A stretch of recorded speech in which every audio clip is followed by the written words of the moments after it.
Bon asalaamaaleykum di nuyu ñëpp waaw di nuyu les abonnés di nuyu ñi nga xamante ne aussi ñu ngi suivre ci 6TV Sport officiel di leen wax ne aussi am na solo trop aussi baaxoo na ñuy def ay débrief ngeen di suivre aussi waaw di abonné aussi am na solo waaw bon comme keroog avant match Sénégal Égypte yi je pense que defoon naa benn débrief et c'était mais dama jàpp ne débrief boobu débrief anticipé la parce que boo dee xool ci biir débrief boobu am na ay faits yu am ci match bi aussi je pense que prévenir woon naa ko lu ci mel ni Égypte va essayer d'attaquer boo dee xool Égypte yi attaqué na 15 premières minutes moom mu am li nga xam ni moom mooy bii bi c'est-à-dire après ñoom ñu gis ñoom ñu conserver seen i avantage c'est-à-dire taxaw seen cas def bloc bas bàyyi Sénégal jouer match bi yëpp même on aurait mérité égaliser ce match mais le football Afrique c'est toujours comme ça parce que celui qui domine ne gagne pas en Afrique parfois parce que dañuy gis Afrique da ngay gis équipe dominée avec largement de possession mais au résultat final ku gagné la ñuy wax et Afrique moo bindoo noonu mais je pense que Sénégal def na match boo xamante ni moom mooy match bi ko war parce que mun nañ ni bu demoon Sénégal bi mu jëlee CAN bi ñëwaat par exemple defoon match bu bon dañ naan non en un mois ñun def nañu benn recul c'est-à-dire équipe bi am na wàññeeku mais dañoo gis keroog dafa ñëw même mentalité bu mu doon entamé ci CAN mu ñëw entamé ko match bi malgré que football noonu la parce que souvent vous pouvez mieux jouer mais quelques petits détails mun na la ñàkkaloo match bi c'est-à-dire keroog Maghreb bi ñëw nañu attaqué ñu amaale bii cafouillage et c'est leur stratégie ñoom ñu gis ñoom ñu protéger seen avantage c'est-à-dire taxaw def bloc bas essayer de procéder en contre loolu mooy seen jeu toujours gis nañ seen axe bi aussi Abdelmonem ak ki nga xam ni mooy Mohamed Hamdi ñoom ñu nekk axe yoo xam ni solidement ils sont bons parce que axe bu baax la mais c'est-à-dire bu ñu doon xool ci match bi Abdelmonem blessé aussi Mohamed Hamdi am li nga xam ne moom mooy deuxième carton je pense que moom du jouer sax match retour et Abdelmonem aussi dafa blessé c'est-à-dire loolu avantage de Sénégal je pense que mais loolu tamit du ma ci xaw a basé wu parce que les Maghreb là toujours ils sont forts même ñaar yi bu ñu blessé c'est-à-dire peut-être am na ñaar yu nekk ci banc bi il défend bien Maghreb toujours il défend bien parce que combien de match Égypte gagné ko ci par tiro bi CAN yi mu jël yëpp boo dee xool ci par tiro bi la koy jëlee ay match yu bëri mu gagné ko par tiro bi c'est-à-dire même Égypte s'il marque vous égalisez il faut maanaam défendre le match jusqu'à tiro bi parce que c'est leur fort.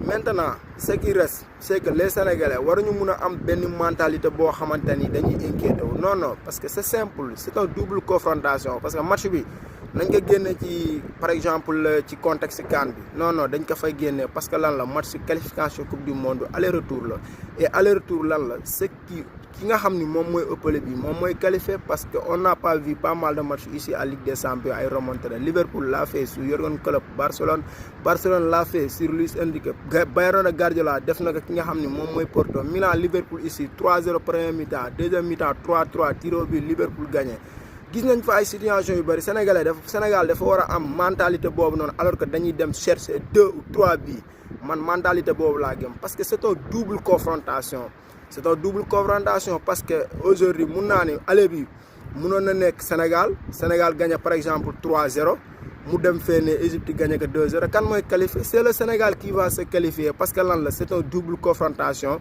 et celui qui marque le plus de buts moom mooy qualifié mais le problème ce n'est pas là parce que le règlement but à l'extérieur dañ na Europe mais ça existe en Afrique le problème est que Sénégal warul mun a nangu Égypte njëkk a dugal si l'Égypte marque en premier ce sera compliqué parce que eux ils défendent bien mais même si l'Égypte marque aussi en premier le Sénégal doit avoir l'esprit combatif de marquer 3 buts à domicile c'est possible parce que les remontadas dès que vous marquez un but toute l'équipe est concernée à attaquer et à marquer on l'a vu la fois dernière avec Real Madrid le Paris Saint-Germain a marqué premier au Santiago Bernabéu qu'est-ce qui s'est passé le Real les a marqué 3 buts.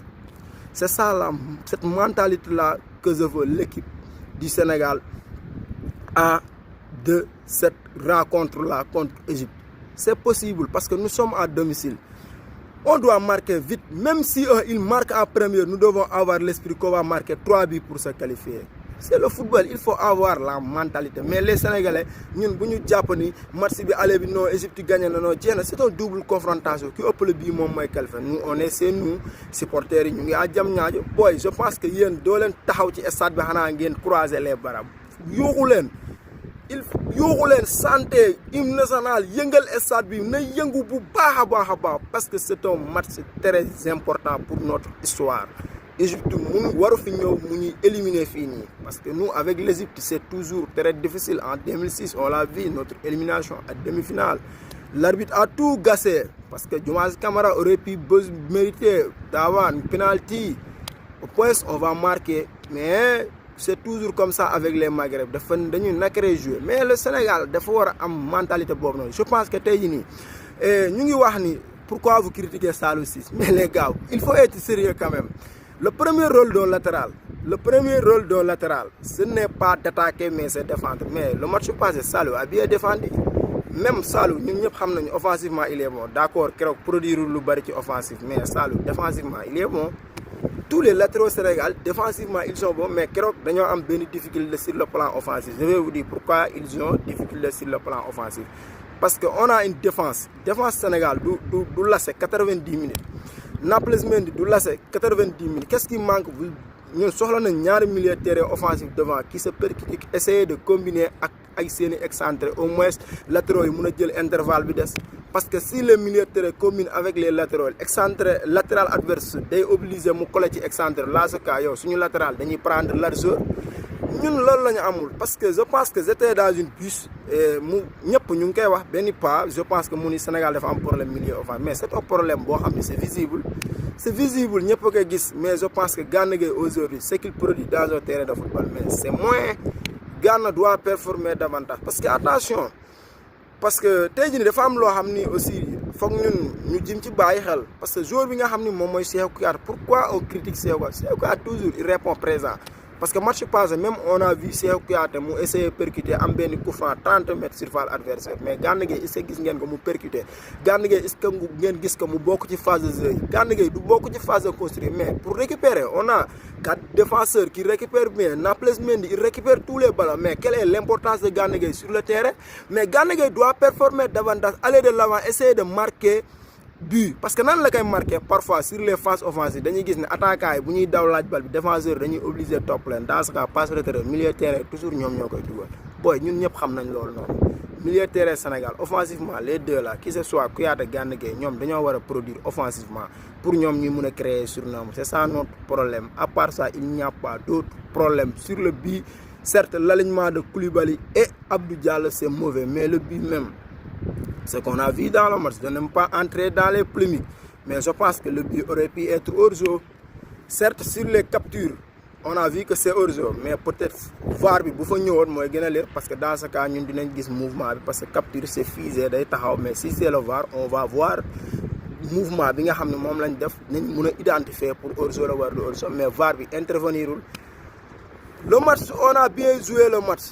Il n'y a aucun faille, c'est-à-dire les excentrés n'ont pas marché. Pourquoi pas les stratégies égyptiennes? Mohamed El Neni ñaata yoon ngeen gis muy ñëw mu taxaw Sadio Mané dès que am na un contre un ak latéral Mohamed El Neni dafa ñëw taxaw fermer couloir fu mu war a jaar. Match bi c'est bon, c'était à l'extérieur, les Maghreb sont comme toujours comme ça, mais nous on est à domicile, un but c'est facile à marquer les gars. Allez marquez ce but, marquez-le sous but, allez chercher deuxième but, mais n'attendez pas que l'Égypte marque en premier. Nous, on est chez nous, Stade Maître Abdoulaye Wade de Diamniadio, premier match, bon, Stade bu bees, tak, gars yi ñëw nañ taxaw supporter. Ce sera une qualification historique. Nous, on est là à vous soutenir les Lions, on est là à vous soutenir. Bon, keroog, je pense que am na ñoo xam ne ñu ni Aliou Cissé peut-être warul mais reconduire, war na def changement, mais bon, qu'est-ce que vous voulez? Il a mis le dispositif tactique cohérent, c'est le dispositif tactique qui a gagné le final, non?